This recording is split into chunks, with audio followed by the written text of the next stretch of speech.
नमस्कार दोस्तों। असम के गुवाहाटी शहर में ब्रह्मपुत्र नदी के किनारे बसा एक बहुत पुराना इलाका था।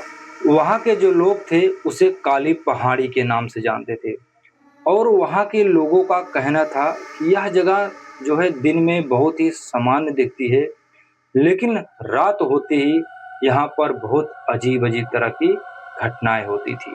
और उसी इलाके में एक बहुत ही पुराना बंगला था, कई वर्षों पुराना बंगला था।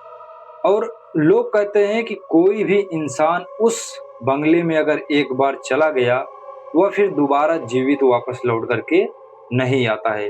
क्योंकि बहुत से लोगों को उस बंगले के बारे में पता नहीं है कि उसका सच्चाई क्या है। तो आज इसी के ऊपर ये स्टोरी है जो मैं आपको सुनाने जा रहा हूँ, आखिर उस बंगले की सच्चाई क्या है। तो इस कहानी में शुरुआत होती है अमित की, जो अमित लगभग 32 वर्ष का था और वह एक प्राइवेट कंपनी में काम करता था। उसकी जो कंपनी थी वह जो है जहाँ पर जैसे कोई पुराना बंगला है, जहाँ पुरानी जगह है, तो ये जो है उसकी कंपनी खरीदती थी। फिर वहाँ पर वो जो है तोड़-फोड़ के अपना जो है फैक्ट्री बनाती थी। तो अमित की कंपनी ने जो है उस पुराने बंगले को खरीदने के लिए ऑर्डर दे दिया था और अमित को वहाँ पर भेजा था कि जा करके तुम वहाँ पर जांच पड़ताल कर लो कि बंगला कैसा है कैसा नहीं, वहाँ पर जा करके तुम देख के बताओ। तो कंपनी में उसका जो है एक दोस्त था राहुल। तो राहुल जो है उसे कहता है, यार भाई अमित, सर जी जहाँ तुमको भेज रहे हैं वहाँ पर तुम मना कर दो, मत जाओ। बोल दो कि मैं वहाँ पर नहीं जा पाऊँगा या कोई बहाना मार करके अपनी तबीयत का कोई भी चीज़ बहाना मार के तुम मत जाओ। तो अमित कहता, भाई ऐसा तो क्यों कह रहा है, क्या बात है? तो वह बोलता है, भाई वो बंगला कोई साधारण बंगला नहीं है। वहाँ की जगहें जो है बहुत ही खतरनाक है। वहाँ पर लोगों का कहना है वहाँ पर कोई भी इंसान नहीं जाता। वहाँ पर उस घर में जाता तक नहीं, तुम खरीदने की बात छोड़ो। सर जी उस बंगले को खरीद रहे हैं, ज़रूर कुछ न कुछ घटनाएँ ज़रूर होगी हमारे साथ। तुम वहाँ पर मत जाओ, वो मना करता है। तो लेकिन फिर अमित कहता है, अरे यार राहुल तू भी पागल है। तू कैसी बातें कर रहा है? ये सब क्या है?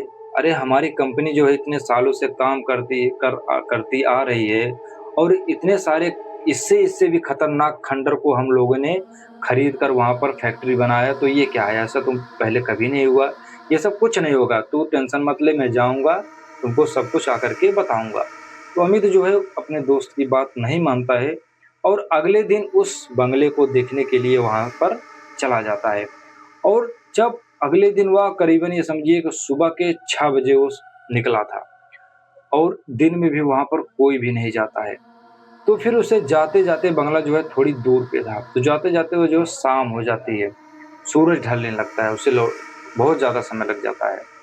तो वहाँ पर जब वो पहुँचा, तो देख रहा है कि बंगला बहुत ही पुराना था। पूरे बंगले पर ऐसे चारों तरफ से काई घेरी हुई थी, काई से जो है पूरा बंगला ढँपा हुआ था। तो वह जो है फिर बंगले के पास जाता है और उसका मुख्य दरवाज़ा खोल करके अंदर जाता है। जैसे ही वह बंगले का मुख्य दरवाज़ा खोल करके अंदर जाने के लिए सोचता है, तभी उसे बाहर से एक बुजुर्ग आदमी आवाज़ देता है। बोलता है, बेटा ये तुम क्या कर रहे हो? तुम वहाँ से जितना जल्दी हो सके वहाँ से दूर हो जाओ। तो वह जो है कहता है कि बाबा ऐसा क्यों आप कह रहे हैं? तो वह जो है बुजुर्ग आदमी बोलता है कि बेटा तुमको पता नहीं, ये बंगला कोई आम बंगला नहीं है। यह बहुत ही खतरनाक बंगला है और शाम होने को है। तुम जितना जल्दी हो सके यहाँ से चले जाओ, नहीं तो फिर तुम्हारे साथ बहुत बुरी घटना हो सकती है। तो वह जो है अमित जो है हँस के बोलता है, क्या बाबा तुम ऐसा बोल रहे हो जैसे इस बंगले में रात में भूत निकलेगा, मुझे पकड़ लेगा, मुझे घर नहीं जाने देगा। तो अमित जो है यह बात हँस के बोल देता है। तो वह बुजुर्ग आदमी बोलता है, ठीक है बेटा, अभी तू मेरी बात को नहीं मान रहा है, बाकी तेरी मर्जी, मेरा काम था बताना। वह इतना कह करके चला जाता है और फिर तब अमित जो है बंगले के अंदर जाता है, तो देखता है चारों तरफ से जो है इसे बंगला एकदम सुनसान था, वहाँ पर कोई भी कुछ भी नहीं था, बस चारों तरफ से टूटा-फूटा जो है पड़ा था। ऐसा लग रहा था जैसे इस बंगले में कई वर्षों से यहाँ पर कोई आया ही ना हो, इतनी गंदगी वहाँ पर थी।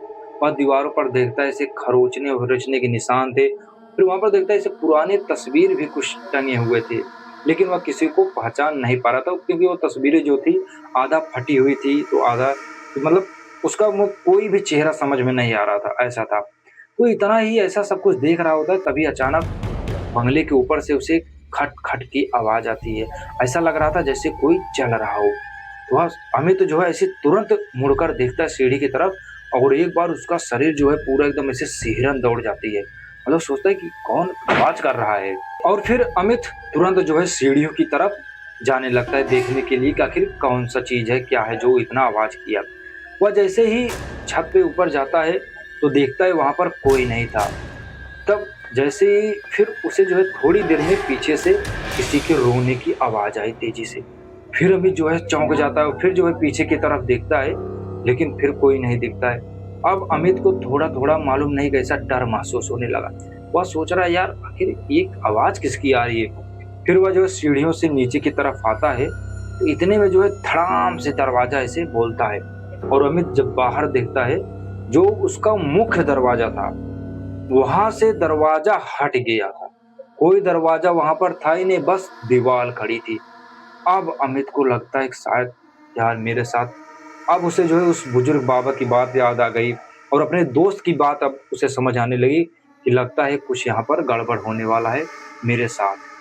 अब अमित जो है बहुत ज़्यादा डर जाता है। फिर वह जो है कमरे में इधर-उधर कुछ ढूँढने लगता है।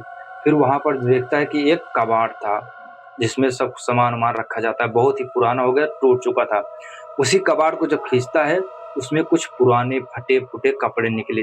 लेकिन उन कपड़ों के साथ उसमें एक अखबार था, और उस अखबार में लिखा था कि आज से करीबन 25 साल पहले इस बंगले में एक परिवार रहता था, जिसमें एक आदमी और उसकी औरत और उसकी एक छोटी बेटी थी। और ये 3 लोग थे, इन तीनों लोग बहुत ही खुश थे, बहुत ही बढ़िया आदमी थे, और थोड़ा पैसे वाले थे, बहुत ही ज़्यादा, तभी तो इतना बड़ा बंगला बनाया हुआ था।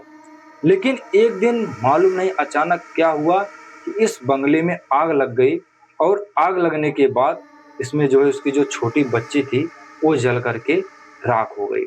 इनके माता-पिता उस दिन जो है कहीं बाहर गए थे, और उसकी बच्ची जो है अकेली ही थी। इनके माता-पिता जो है थोड़ा देर से घर पर आते हैं, तब तक जो है यहाँ पर इतना कांड हो चुका था। और जब यह सब देखते हैं तो उसके माता-पिता एकदम पागल हो जाते हैं। उसके माता-पिता सभी लोगों से कहते हैं कि इस घर में आग नहीं लगी गई है, इस घर में आग लगाई गई है। कोई मेरी बेटी को जानबूझ करके मारना चाहता है, लेकिन उसकी बात कोई नहीं माना, क्योंकि उसके पास कोई सबूत नहीं था। और फिर इसी चीज़ से उसके माता-पिता एकदम सदमे में चले जाते हैं, और वो पागल हो जाते हैं, मालूम नहीं फिर कहाँ भटक जाते हैं, जो आज इतने साल हो गया इसके माता-पिता अभी तक मिले नहीं। तो यह खबर पढ़ ही रहा रहा था अमित, और फिर अचानक पीछे से किसी की आवाज़ आई कि तुम तो यहाँ पर आ गए हो, लेकिन अब तुम यहाँ से जाओगे नहीं। और वो आवाज़ कोई औरत की नहीं, बल्कि एक छोटी बच्ची की थी। और फिर जैसे ही अमित पीछे मुड़कर देखता है, तो उसके पैरों तले ज़मीन खिसक जाते हैं, उसका ऐसे शरीर पूरा काँपने लगता है। वह देखता है उसके सामने वही जो तस्वीर में बच्ची थी अखबार में, वही बच्ची उसके सामने ऐसे खड़ी है, और अब वो थोड़ी बड़ी हो गई है। उसमें जो है छोटी बच्ची थी, और अब उसकी उम्र जो है काफ़ी ज़्यादा वो बड़ी हो गई है, लेकिन उसका चेहरा पूरा एकदम डरावना था। उसे देख कर के अमित ऐसे थर-थर का और जो है गिड़गिड़ाने लगा, मुझे माफ़ कर दो, मैं इस बंगले में आया था देखने के लिए, लेकिन अब मुझे छोड़ दो, मैं यहाँ दोबारा कभी नहीं आऊँगा। तो वो लड़की कहती है कि मैं तुम्हें ऐसे नहीं जाने दूँगी। अगर तुम यहाँ से जाना चाहते हो तो तुमको मुझे न्याय दिलाना होगा। अगर तुम मुझे न्याय दिला दोगे तो मैं तुम्हें छोड़ दूँगी, मैं तुम्हें फिर दोबारा कभी नहीं मिलूँगी।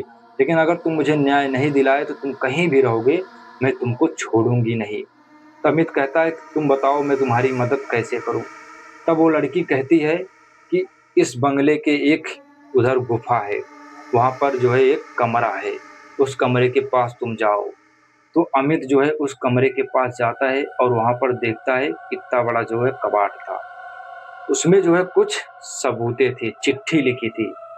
उसमें उस लड़की ने मरने से पहले उसमें लिखा था कि मुझे मारने वाला कोई और नहीं, मेरा ही एक रिश्तेदार है, जो मेरे पापा के धन के लिए मुझे घर में जिंदा जला दिया। मुझे नहीं, वो मेरे पापा मम्मी सबको मारना चाहता था, लेकिन उस दिन मेरे मम्मी पापा थे नहीं, और उसने इस घर में आग लगा दी, मैं घर से बाहर नहीं निकल पाई। इस वजह से जो है वो बच्ची जो है उस घर में मर गई थी। और यह सबूत पढ़ करके अमित जो है सारे सबूत को इकट्ठा कर लेता है और फिर जो है उसे कुछ नहीं होता है। अगले दिन वह जो है सुबह रात भर वो जो है उसी में था, रात भर उसका बीत गया और सुबह जो है वह उस बंगले से बाहर निकलता है और फिर ले जा करके इस सबूत को पुलिस थाने दिखाता है, फिर सोशल मीडिया पे डालता है और फिर न्यूज़ अखबार में फिर से फैल जाती है। 32 वर्ष पुरानी घटना आज 2024 में ये घटना फिर से शुरू हो गई, फैल गई। तब जा करके सबूत के आधार पर उन रिश्तेदारों को अरेस्ट किया गया। सबको सबूत में सब कुछ पता चल गया। उन्होंने अपना बयान भी दिया कि हाँ, मैंने ही उस घर में आग लगाई थी। तब जा करके इन लोगों को सजा दिलाई दी गई, लेकिन इनके माता-पिता अभी तक नहीं मिले। ये भी नहीं मालूम चला कि जिंदा हैं कि मर गए। लेकिन उस बच्ची को न्याय मिल गया और अपराधियों को सजा मिल गई। और उस दिन के बाद अमित अगले दिन फिर उस बंगले के पास अकेला गया। इस बार वो डर नहीं रहा था क्योंकि उस बच्ची ने कहा था। और जब वो गया फिर वो बच्ची फिर उसे सामने मिली और उसे देख करके मुस्कुराई और वो रोने लगी। बोली, अब तुम यहाँ पर चाहे रह सकते हो, चाहे जो करो, मैं तुमको परेशान नहीं करूँगी। उस दिन के बाद वो बच्ची हमेशा हमेशा के लिए चली जाती है गुवाहाटी से। और अगले दिन जो है फिर वहाँ के लोग वो जाकर के अमित लोगों को बताता है, सभी लोग उसकी बात मान जाते हैं और तब से जो है लोग यहाँ पर घूमने टहलने लगते हैं। तब से कोई घटना वहाँ पर नहीं हुई। तो दोस्तों, ये थी वहाँ की इस छोटी बच्ची की स्टोरी। अगर आप सभी को यह वीडियो अच्छी लगी तो वीडियो को लाइक और हमारे चैनल को सब्सक्राइब कीजिएगा। मिलते हैं बहुत जल्द अगले रहस्य के साथ में।